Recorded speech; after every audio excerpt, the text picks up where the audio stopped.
ഇതിന് മുന്നേ നമ്മളോട് കമ്പനി ഇതൊക്കെ പറഞ്ഞു തരികയാണെങ്കിൽ അന്നേ എനിക്ക് ശരിക്കും കിട്ടേണ്ടതാണ്. അപ്പോൾ ഈ സെൽ ബാലൻസിങ് എപ്പോഴും ശ്രദ്ധിക്കുക, നമ്മൾ പഴയ മോഡൽ വണ്ടി. അപ്പോൾ ഇങ്ങനെയൊക്കെയാണ് ഇതിൻ്റെ കാര്യങ്ങൾ. പിന്നെ 2 മാസം കൂടുമ്പോൾ 15,000 രൂപേൻ്റെ ഡീസൽ അടിക്കുന്നിടത്ത് നമുക്ക് ഏകദേശം 3,000 രൂപേൻ്റെ കറണ്ടാണ് വരുന്നത്. പിന്നെ മാനസികമായിട്ട് നമ്മൾ പറയുകയാണെങ്കിൽ ഇലക്ട്രിക് വണ്ടി കൊണ്ടെടുക്കുമ്പോൾ നമുക്ക് ഭയങ്കര ടെൻഷനാണ് കേട്ടോ.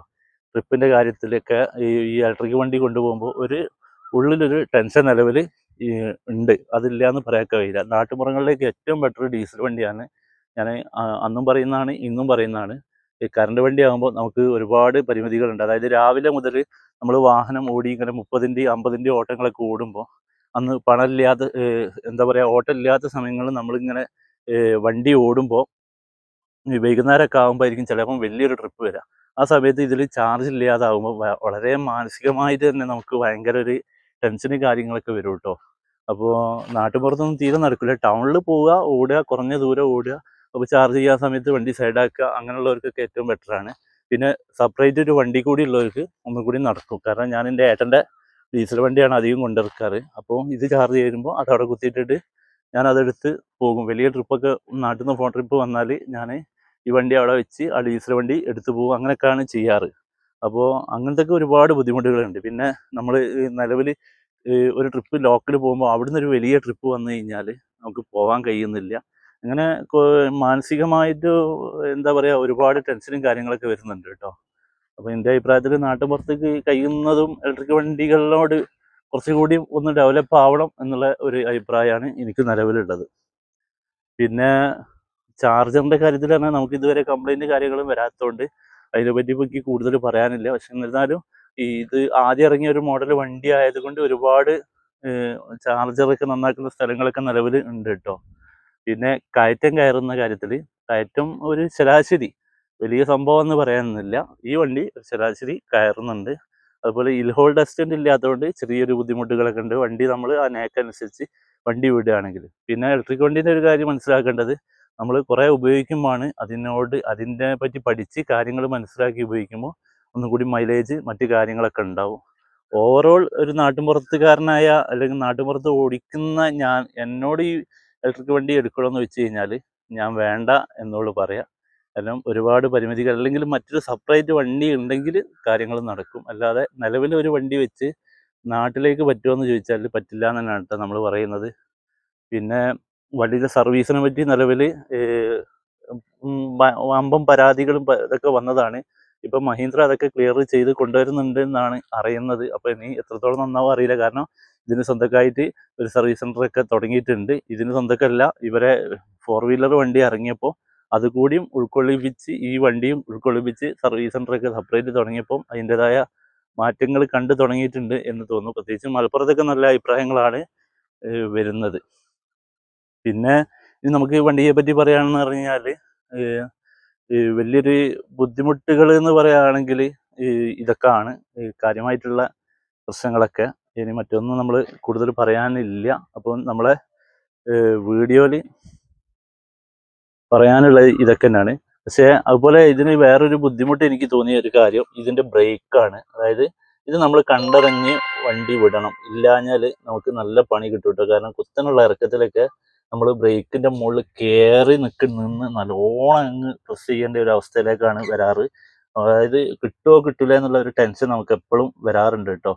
അപ്പോൾ അതായത് വണ്ടിക്ക് 60 സ്പീഡ് വരെ പോകുന്നുണ്ട്. പക്ഷേ അതിനനുസരിച്ചുള്ള ഒരു ബ്രേക്ക് സിസ്റ്റം അല്ല വണ്ടിക്കുള്ളത്. കുത്തനെ ഇറക്കൊക്കെ ഇറങ്ങുമ്പോൾ നമുക്ക് നമ്മളെ പോരായ്മകൾ മനസ്സിലാക്കിയിട്ട് വാഹനം കൊണ്ട് നടക്കുക. അത് വിചാരിച്ച് പെരുഞ്ചാതി ഇറക്കാണ് കേട്ടോ ഞാൻ ഉദ്ദേശിച്ചത്, അല്ലാതെ ചെറിയ ചെറിയ കയറ്റങ്ങളൊന്നുമല്ല.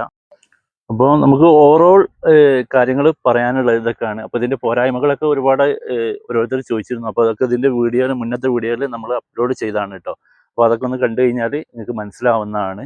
അപ്പോൾ ഇതോടെ ഇന്നത്തെ വീഡിയോ നമ്മൾ അവസാനിക്കുകയാണ്. ഇനി നമ്മൾ ഡീസൽ വണ്ടിയാണോ ഇലക്ട്രിക് വണ്ടിയാണോ ഏറ്റവും കൂടുതൽ ബെനിഫിറ്റ് എന്നുള്ളത് ഒരു കണക്ക് സഹിതം നമ്മൾ ഉടൻ തന്നെ കൊടുക്കുന്നതാണ് കേട്ടോ. കണക്കുകൾ വെച്ചിട്ട് ലാഭമാണോ നഷ്ടമാണോ എന്നുള്ള കാര്യങ്ങൾ. അപ്പോൾ ആ വീഡിയോ ഉടൻ തന്നെ വരുന്നതാണ്. അപ്പോൾ നമ്മളെ വണ്ടി ഏതായാലും 82,000 ആയിട്ടുണ്ട്. കഴിയുന്നതും നമ്മൾ ഈ വണ്ടി ഇതിൻ്റെ വാറണ്ടി 1,00,000 കിലോമീറ്റർ അല്ലെങ്കിൽ 5 വർഷം ഇതിലേതാണ് ആദ്യമാകുന്നത് അതിനനുസരിച്ച് ഇതിൻ്റെ വാറണ്ടി കഴിയും. വാറണ്ടി കഴിഞ്ഞാൽ എനിക്ക് ഒരുപാട് ടെൻഷനുണ്ട്. ഇതിൻ്റെ ഓരോ പാർട്സ് കാര്യങ്ങൾക്കൊക്കെ ഉള്ള റേറ്റൊക്കെ വെച്ച് നോക്കുമ്പോൾ. പിന്നെ എനിക്ക് നിലവിൽ പറയാനുള്ളത്, ഞാൻ ഈ വണ്ടി 1,40 വാങ്ങിയിട്ട് നോക്കട്ടെ, ജസ്റ്റ് ഒന്ന് നമ്മളെ പുസ്തകത്തിൽ എഴുതിയിട്ടുണ്ട് എത്രക്കാണ് വാങ്ങിയത് എന്നുള്ളത്. 1,40 1,60 എന്നുള്ളത്. അതെ, 1,40 നമ്മൾ വാങ്ങിയത്. അപ്പോൾ 1,40 വാങ്ങി ഈ വാഹനം 6 മാസം കഴിഞ്ഞ് നമ്മൾ വിൽക്കാൻ വെക്കുമ്പോൾ ഇതിന് ഏകദേശം 80,000 1,00,000 രൂപയോളം കുറച്ചിട്ടാണ് ആളുകൾ പറയുന്നത് കേട്ടോ. അപ്പോൾ നമുക്ക് കിട്ടിയ ലാഭങ്ങളൊക്കെ ശരിക്കും റീസെയിൽ വാല്യൂ വെച്ച് നോക്കുകയാണെങ്കിൽ ഒരുപാട് നഷ്ടങ്ങൾ അതിൽ കാണുന്നുണ്ട്. അപ്പോൾ നമ്മളൊരു ഇലക്ട്രിക് വണ്ടി വാങ്ങിക്കഴിഞ്ഞാൽ പരമാവധി നമ്മൾ ഉപയോഗിച്ചാലേ ഉള്ളൂ ഇത് നമുക്ക് ലാഭമാവുള്ളൂ. പിന്നീട് ഇത് വിൽക്കാനോ അല്ലെങ്കിൽ വാടകയ്ക്ക് കൊടുക്കുകയൊക്കെ ആണെങ്കിൽ ഇത് വൻ നഷ്ടമാണ് വരുന്നത്. അതായത് ഈ വാറണ്ടി കഴിയുന്നതോടെ ഈ വണ്ടീൻ്റെ മാർക്കറ്റ് പോകും. ഒരു ഡീസൽ വണ്ടി നമ്മൾ 4 ലക്ഷം രൂപയ്ക്ക് വണ്ടി ഇറക്കി കഴിഞ്ഞാൽ ഇതും 4 ലക്ഷത്തിന് വണ്ടി നിരത്തിൽ ഇറക്കി കഴിഞ്ഞാൽ നമുക്ക് 1 ലക്ഷം കിലോമീറ്റർ വാറണ്ടി കണക്കാക്കുകയാണെങ്കിൽ ഡീസൽ വണ്ടി 3 വർഷം കൊണ്ട് 1 ലക്ഷം കിലോമീറ്റർ ഓടിക്കഴിഞ്ഞാൽ ഏറിപ്പോയാൽ 1 ലക്ഷത്തോളം റീസെയിൽ വാല്യൂ കുറയുള്ളൂ. പക്ഷേ ഈ വണ്ടി 3 ലക്ഷത്തോളം രൂപ റീസെയിൽ വാല്യൂ കുറയും. അതായത് ഡീസലിൽ നിന്ന് കിട്ടുന്ന ലാഭം നമ്മൾ റീസെയിൽ വാല്യൂ വെച്ച് ഡിവൈഡ് ചെയ്യുകയാണെങ്കിൽ നമുക്ക് നഷ്ടങ്ങൾ തന്നെയാണ്. അപ്പോൾ ഇനി കൂടുതലൊന്നും പറയാനില്ല. അപ്പോൾ ഇനി നിങ്ങൾക്ക് എന്തെങ്കിലും സംശയ കാര്യങ്ങളൊക്കെ ഉണ്ടെങ്കിൽ നിങ്ങൾ ചോദിച്ചിട്ടുണ്ടെങ്കിൽ നമ്മളെ വീഡിയോയിൽ അപ്ലോഡ് ചെയ്യുന്നതാണ് കേട്ടോ. നിങ്ങൾ ആ ഒരു വീഡിയോ ആക്കി ചെയ്യുന്നതാണ്. അതുപോലെ ഇതിൻ്റെ ബ്രേക്ക് ലൈറ്റിന് എപ്പോഴും ഇഷ്യൂ വരാറുണ്ടായിരുന്നു. അത് ഞാൻ LED ലൈറ്റ് ആക്കിയതിന് ശേഷം ആ ബൾബ് പോകാറില്ല. ഇല്ലെങ്കിൽ ഞാൻ മുന്നത്തെ വീഡിയോയിൽ പറഞ്ഞിട്ടുണ്ട്, ബൾബ് ആഴ്ചയിൽ ഒരു സെറ്റ് ബൾബ്, അതായത് 2 ഭാഗത്തെ ബൾബ് നമ്മൾ മാറ്റാറുണ്ട്.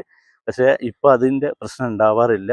പിന്നീട് നമുക്ക് വന്നത് ഫ്യൂസിൻ്റെ പ്രശ്നമാണ്. അത് നമ്മൾ 80,000 സർവീസിന് പോയപ്പം കമ്പനി നമുക്ക് ശരിയാക്കി തന്നിട്ടുണ്ട് കേട്ടോ. ഇവിടെ ഒന്നും മാറ്റിയിട്ടൊന്നുമില്ല. നമ്മളെ ഫ്യൂസിൻ്റെ ബോക്സുകളൊക്കെ ഇവിടെ ആണുള്ളത് കേട്ടോ. നമ്മൾ ജസ്റ്റ് അപ്പുറത്ത് കൂടി വന്നു കഴിഞ്ഞാൽ നിങ്ങൾക്ക് കാണാൻ കഴിയും. അപ്പോൾ കമ്പനി എന്തായാലും ഇവിടെ എന്തോ ഒരു സർവീസ് ഇവർ ചെയ്തു തന്നിട്ടുണ്ട്. ഇതാണ് നമ്മുടെ ബോക്സുകൾ. അപ്പോൾ അത് ഷോർട്ട് ആയതുകൊണ്ടാണ് അത് കമ്പനി ശരിയാക്കി തന്നിട്ടുണ്ട് കേട്ടോ. പിന്നെ ഓൾറെഡി ഇതിൻ്റെ ഏറ്റവും വലിയ പ്രത്യേകത പറഞ്ഞാൽ കമ്പനി നമുക്കൊരു ഫീഡ്ബാക്ക് ചോദിക്കും 80,000 കിലോമീറ്ററിൽ. അപ്പോൾ എനിക്ക് ഒരുപാട് നെഗറ്റീവ് ഉണ്ടായിരുന്നു. ഞാനതൊക്കെ അവിടെ പറഞ്ഞപ്പോൾ, അതായത് പറഞ്ഞ ദിവസം ഇവർ വണ്ടി തന്നില്ല. 4 ദിവസം കൊണ്ട് തരേണ്ട വണ്ടി 7 ദിവസം 8 ദിവസം കഴിഞ്ഞിട്ടാണ് തന്നത്. അപ്പം അതും പിന്നെ നിലവിൽ 1 ലക്ഷം കിലോമീറ്ററിലാണ് എനിക്ക് വണ്ടിക്ക് വാറണ്ടി ഉള്ളത്. അപ്പോൾ നമ്മളെ ബാറ്ററി മൈലേജ് കുറവായപ്പോൾ സെല്ല് മാറ്റി തരേണ്ടത് ഇവർക്കൊരു റിക്വസ്റ്റ് എന്നുള്ള ഒരു സംഭവമുണ്ട്, അപ്രൂവൽ എന്നുള്ള. അപ്പോൾ അത് കൊടുക്കാൻ പറഞ്ഞിട്ട് അതൊരു നെവർ മൈൻഡ് ആയിരുന്നു. അപ്പോൾ അതൊക്കെ ഞാൻ നെഗറ്റീവ് എഴുതി കമ്പനിക്ക് റീപ്ലൈ അയച്ചപ്പോൾ അതേ സമയം 10 മിനിറ്റ് കൊണ്ട് തന്നെ സർവീസും നമുക്ക് വിളി വന്ന്. അപ്പോൾ എന്താണ് നിങ്ങളുടെ പ്രശ്നങ്ങൾ പറഞ്ഞത്? അപ്പോൾ ഞാൻ പറഞ്ഞു, ഞാൻ പറഞ്ഞ കാര്യങ്ങൾ ചെയ്തില്ല, അതുതന്നെയാണ്, അത് നിങ്ങൾ ശരിയാക്കി പറഞ്ഞു. അപ്പോൾ വീണ്ടും ഒരു കമ്പനി മെസ്സേജ് വന്നു. പിന്നെ ഞാൻ അതിൻ്റെ വൈത്തല പോയില്ല. അല്ലെങ്കിൽ അതിൽ ഒന്നുകൂടി റിക്വസ്റ്റ് കൊടുത്തിട്ടുണ്ടെങ്കിൽ വീണ്ടും ഇവർ നമ്മുടെ സർവീസ് സെൻ്ററിന് മോശം വരും. അപ്പോൾ അതായത് സെൽ ബാലൻസ് നമ്മുടെ മൈലേജ് ക്ലിയർ ആണെങ്കിൽ സെല്ല് മാറണം. അത് ഇവർ എന്ത് ചെയ്യും, ബൂസ്റ്റ് ചെയ്യുക എന്നുള്ളൊരു പരിപാടി ഉണ്ട്. അതിൽ നമ്മളെ 1 ലക്ഷം കിലോമീറ്റർ, അതായത് വാറണ്ടി കഴിയുന്നവരെ അവർ ഈ ബൂസ്റ്റിങ്ങിൽ നമ്മളെ കൊണ്ടുപോകും. പിന്നാണ് നമ്മൾ ബാറ്ററി മാറ്റേണ്ടി വരിക. അപ്പോൾ അങ്ങനെ കമ്പനിൻ്റെ ഒരുപാട് ഉടായിപ്പുകളൊക്കെ ഇതിലുണ്ട്. അതൊക്കെ അപ്പം നമ്മൾ ഈ വണ്ടി ലാഭകരമാണോ നഷ്ടമാണോ എന്നൊക്കെ ചോദിച്ചാൽ എൻ്റെ കണക്കുകൂട്ടൽ നോക്കുകയാണെങ്കിൽ നഷ്ടം തന്നെയാണ്. അപ്പോൾ ഇതിനെപ്പറ്റി ഇനി കൂടുതൽ നിങ്ങൾക്ക് അറിയണമെങ്കിൽ ഇത് ഒരുപാട് കാലമായിട്ട് ഉപയോഗിച്ച ആളുകളൊക്കെ ഉണ്ടാവും, അവരോടൊക്കെ നിങ്ങൾ അഭിപ്രായം ചോദിക്കുക. അപ്പോൾ നമ്മൾ ഇന്നത്തെ വീഡിയോ ഇതോടെ നിർത്തുകയാണ് കേട്ടോ. ഒരുപാട് കാര്യങ്ങൾ പറയാനുണ്ട്. പക്ഷെ നമ്മൾ വിചാരിച്ച മാതിരി പെട്ടെന്ന്, അതായത് ഞാനൊരു എഴുതി വെച്ച് പറയുന്ന കാര്യമല്ല, എൻ്റെ അനുഭവങ്ങളാണ് ഞാൻ ഇവിടെ പറയുന്നത്. അപ്പോൾ അതുകൊണ്ട് തന്നെ കുറച്ച് മിസ്റ്റേക്കുകൾ കാര്യങ്ങളൊക്കെ ഉണ്ടാവും. എന്നിരുന്നാൽ പോലും നിങ്ങൾക്ക് ഇനി എന്തെങ്കിലും സംശയ കാര്യങ്ങളൊക്കെ ഉണ്ടെങ്കിൽ ഇലക്ട്രിക് വണ്ടിയെ പറ്റി നിങ്ങൾ ചോദിക്കുക. എനിക്ക് അറിയുന്നതാണെങ്കിൽ ഞാൻ പറഞ്ഞു തരാം. അറിയാത്ത കാര്യങ്ങൾ ഞാൻ അന്വേഷിച്ചിട്ട് അതിനെപ്പറ്റി പറഞ്ഞ് മനസ്സിലാക്കിയിട്ട് ഞാൻ വീഡിയോ ചെയ്യുന്നതാണ്. അപ്പോൾ നമ്മുടെ വീഡിയോ ഇതോടെ അവസാനിക്കുകയാണ്. അപ്പോൾ മറ്റൊരു വീഡിയോയുമായി ഉടൻ തന്നെ വരുന്നതായിരിക്കും. Thank you.